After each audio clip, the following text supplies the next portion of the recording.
webinar, Open Access to Gurus Tony and Scott. So each question you submit will receive 2 or 3 perspectives. We do have, again, a few good questions coming in now and a few that were phenomenal during registration that we'll get started with. But there's still room for a few more as we head into 5:30.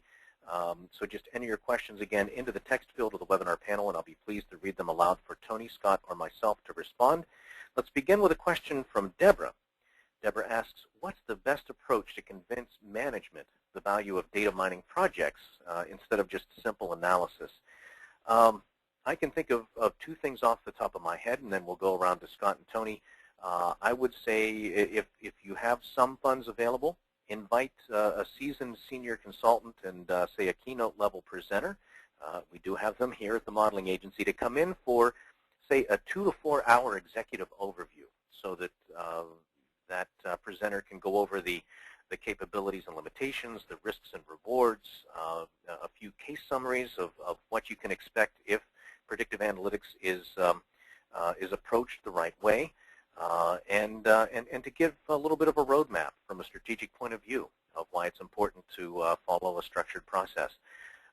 So that's one, and with the remaining time, because the execs aren't going to stick around for the full day, it's most efficient if the consultant or the trainers utilized for their balance of the day, and they can stick around to present some core concepts for analytics to other practitioners in the organization to also get more of their confidence around what predictive analytics is, why it works, how to approach it, a little bit about the 6-phase modeling methodology.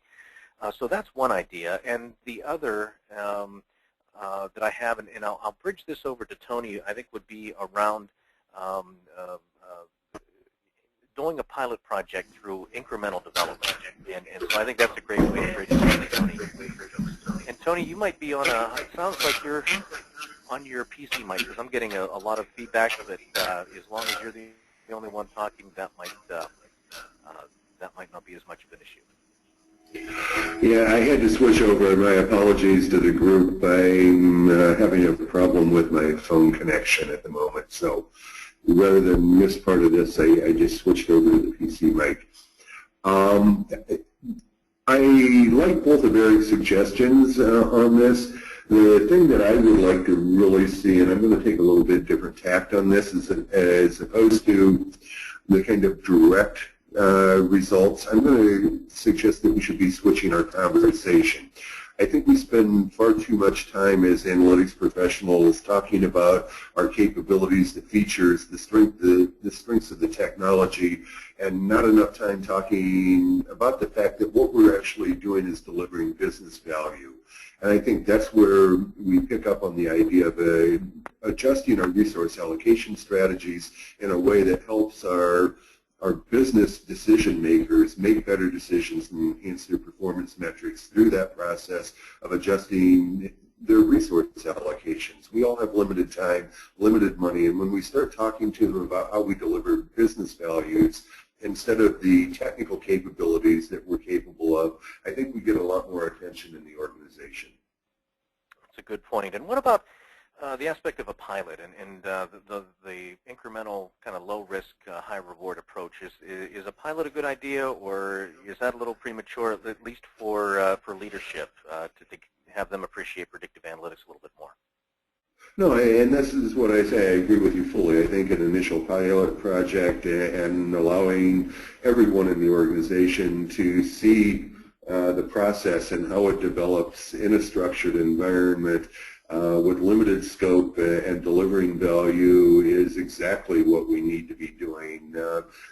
But again, I think we have to motivate that pilot first, and that's so. I think our 2 conversations go hand in hand. Oh, good point. Yeah. And Scott, leadership. You know, oftentimes they.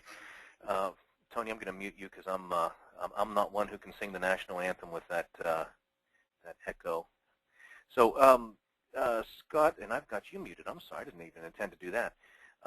Would you like to add to that? Because I know a lot of times leadership sees predictive analytics as cryptic and intangible, and they don't want to invest in what they don't understand. Any other advice around having leadership warm up to analytics? Well, there's basically 2 types of people who are interested in these types of projects: the disinterested and the interested. Yeah. So if we're talking about a situation where we have to sell management on something, we talk their language. We don't talk algorithms. We don't talk R squared and summary statistics and software. Really what we do is we introduce the concept to them in the language that they understand. All management, all leadership are folks who have fiscal responsibilities. So if we learn to speak to them in terms of the financial aspects or the other benefits that are important to them, the key metrics, then we'll have a better chance of getting a pilot project done. Once you do that, then the next decision is, as you've already alluded to, do we have the resources to do it internally or externally? And if you don't have the resources to do it internally, it's probably not a good idea to go out and hire someone. Rather, it's best to dip your toe in the water first and do a pilot project. Yeah, absolutely, and I certainly believe that everybody should be able to do this internally. The complex mathematics, they're handled by a lot of modern software that's out there, so really most organizations just really need the project to be properly assessed and designed. And once that's done, say by a seasoned practitioner like you or Tony, then they can be led through the resulting design and the roadmap to build those skills up and own that resulting process and run it internally. So yeah, great advice. Marcella asks kind of a related question, but it's a different group that she focuses on. Marcella asks, how do I convince non-math colleagues that predictive modeling is vital and real? I'm thinking off the top of my head, it's probably easier to convince them, the non-math colleagues, than, say, some formally trained traditional statisticians that I know each of you have come up against. Scott, what would you say to Marcella about convincing non-math colleagues that predictive modeling is vital? Well, to be honest with you, the answer is basically the same kind of answer. When you're talking about a non-math colleague, the first question you have to ask is, what kind of non-math colleague? Is it somebody who is a peer, or is it a decision maker? That's really where the difference comes about. Again, the approach I usually take when I'm talking to somebody like that is I don't talk algorithms, I don't talk R squared, I don't talk software. I talk dollars and cents, and I help them step through an exercise that's more like a what-if exercise, where they can run through financial scenarios and see if they do achieve a modest impact, what kind of impact in terms of targeting, what type of impact it will have on their bottom line. And 90 times out of 100, that's going to be a pretty compelling argument. If it's not a compelling argument, then it may be one of those extremely rare situations where predictive analytics may not have a benefit. Yeah, well, they do exist, or in most times I find that they're not necessarily at the starting line. It's just a matter of they have a few things to do to better qualify for a project that'll really result in meeting their objectives, and a lot of that is just do the resources match their stated objectives, and sometimes those stated objectives don't even align across the members of the team. So that's where I always harp on those that put so much emphasis on data science that it's not so much around the techniques and the methods. It's really the soft skills to work with the members of the team and ensure that we've got alignment across the team members and how it's going to be applied. And just like the upside down rocket suggests, you've got sophisticated technology, but if it's not aligned well with the organization, the environment, the objectives, then it's going to move fast, but it's going to go fast in the wrong direction. Tony, what would you like to add? Yeah, we have a real problem today with way too much hype related to these technologies, and it's a problem, and this is why our non-technically oriented colleagues do get offended and a little intimidated by this at times. And if we really take this back, there's not a decision maker out there that's not doing math and not looking at data. We do it with historical reports all the time. And if we get off of the technology-centric high-end math results and realize that what we're doing is, instead of going through and building reports trying to look at a historical outcome. What we're really trying to do is determine a future outcome. The math does not have to be all that sophisticated, although we can make it that way if we want to. We can start to reach more of the audience because our decision makers understand that they're using data and they can get a real value out of having the kind of support and analytics if it's done well in a way that supports the business environment. Good point. We certainly see those who are anxious for more math, that are looking to register for training courses and want more math, or come to the training courses and want to dive more deeply into the methods and techniques. But that's not necessarily. I mean, it might make them run a little faster, but not necessarily in the right direction, and we get that quite a bit. So Kay asks, how do we quantify the lost opportunities if we don't use predictive analytics? I would say let us count the ways. There's all sorts of places that predictive analytics can be utilized, and looking at lost opportunities, I guess a lot of that can be theoretical until it's actually applied. But I argue that all the time with organizations that are spending so much time on big data, but not in parallel looking at ways to apply analytics in the interim. I think they're expecting to have this big data initiative complete, like it's a project and instead of a journey, and to start rolling with analytics in parallel. And Tony, I'll bridge this over to you. There's a second part of the question, but I think Analytics Sandbox comes into place here, where you don't have to wait for your whole big data environment or objectives to be nailed down before you start your analytics or formalize it. Second part of the question is how to best quantify, I guess it's the corollary to this, how do you best quantify values of correct predictions? And I guess that's establishing metrics. So first part is how do we quantify lost opportunities, and how do we quantify values of correct predictions? Let's start with you this time, Tony. Okay, Kagan, I think there are two parts to this. One of it is that we do have to have an established set of performance metrics that we are going to use to evaluate our projects that are appropriate and acceptable for our project team. That's your starting point. From there, we can look at our historical data. We understand that what we're really doing is modeling human behavior in our business relationships that we're working with. That behavior is either displayed or it's not displayed, and based on that behavior, we're trying to build a mathematical model.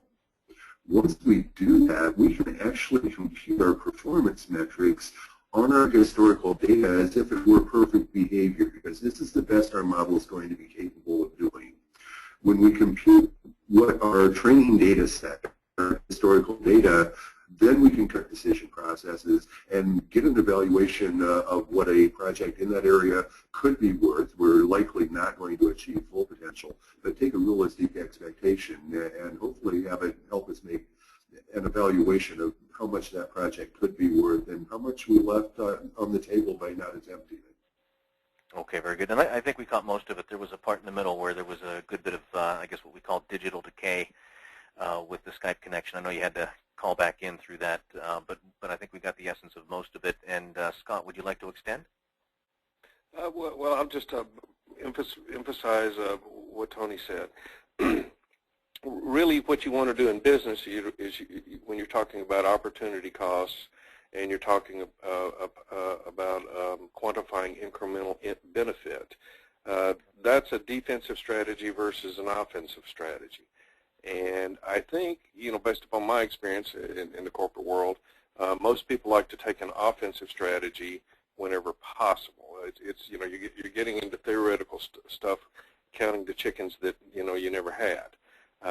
But it's much more concrete when you can go through a predictive analytics exercise and actually look at historical data and do a quantification of the potential benefit that it could have had you done this in the past. So that's around kind of a backdoor way of looking at it, because whenever you develop a predictive model, you're predicting the future, of course. Its application is in future, but you have the benefit of having historical data that you can run that same model against to show what that opportunity cost was.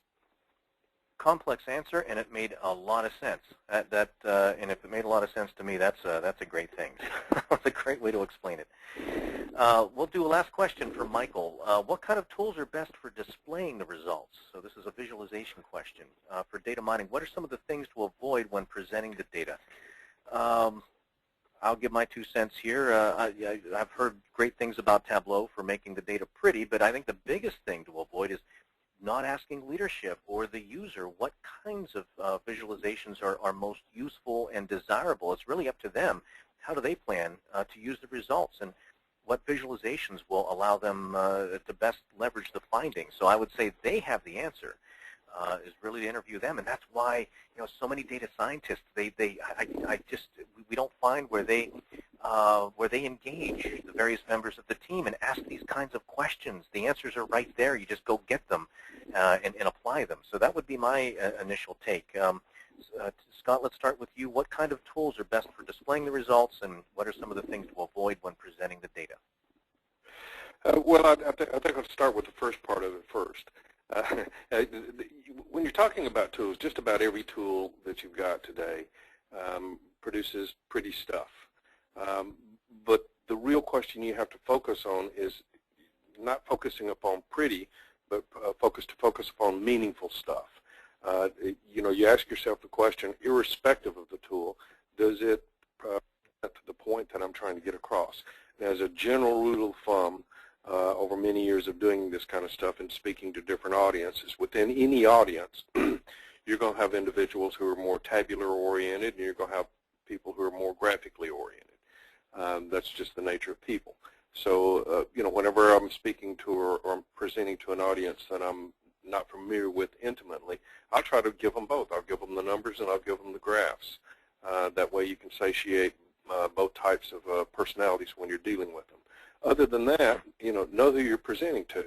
The person you're presenting to, are they a graphic kind of person? Do they respond to pictures, or do they respond to numbers? You're going to have, certainly that's a type of thing that you can figure out if you're working closely with somebody as you, over time when you interact with them. You see the types of things that they work through. But the main thing is make sure that your graphics are meaningful, not just pretty.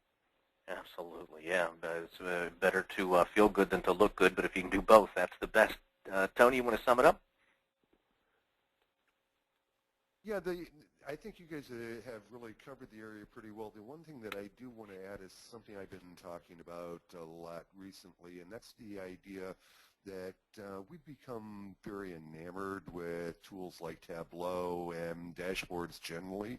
There is absolutely no reason that we can't drive a dashboard with our predictive models, and the idea of predictive dashboards is something that you're just not seeing out there.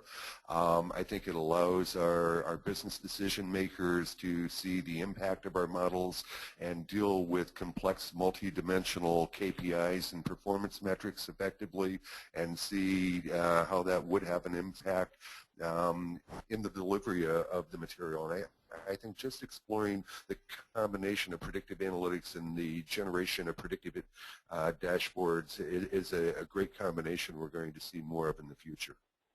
Good point. Yeah, I'm looking forward to seeing more of that. And thank you both for the great Q&A responses. But we're now half past the hour, so I think we're going to have to draw this event to a close, and certainly want to thank our attendees today for your sustained interest and your active participation, and certainly Scott and Tony for your great segments, and of course your valuable and sometimes entertaining Q&A contributions.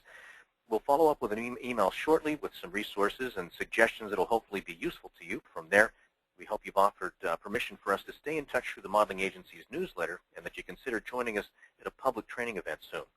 Remember that you can secure the 10% early bird discount for the July 14th Denver Predictive Analytics and Data Mining course series if you register by Monday, July 7th. And don't dawdle if you want to have your sights on the September 15th production in Washington, D.C. The wait list is a lonely place. So now if you would like to benefit from your early efforts, instead of just reducing the bill for your organization, we can hand you up to $200 in Visa gift cards at the course instead for your own personal use. You can select which discount you'd like to receive in the online registration form, and don't forget that your colleagues can join you at any time for up to 30% off. Now, if you don't have a training or travel budget but would like the guidance of a seasoned mentor like Tony or Scott, you might be interested in the modeling agency's Wire Support program. Wire Support is essentially a retainer account that provides remote open access to a TMA senior consultant. Simply open up a Wire Support account and you've instantly added a wealth of experience and capability to your existing bench without expanding payroll, administrating complicated contracts, or taking elevated risk on larger commitments. We'll get you the answers you want, guide you through it, show you how it's done, implement any data mining tasks you may wish to delegate, and then remain on call until the next time you need us. And meanwhile, when we're not actively working, you're not paying a dime. So a link to the Wire Support description page will be among the resources included in the follow-up email. So on behalf of myself, Tony, and Scott, thank you again for attending Data Mining Failure to Launch. Have a very pleasant afternoon, and this brings the webinar broadcast to a close.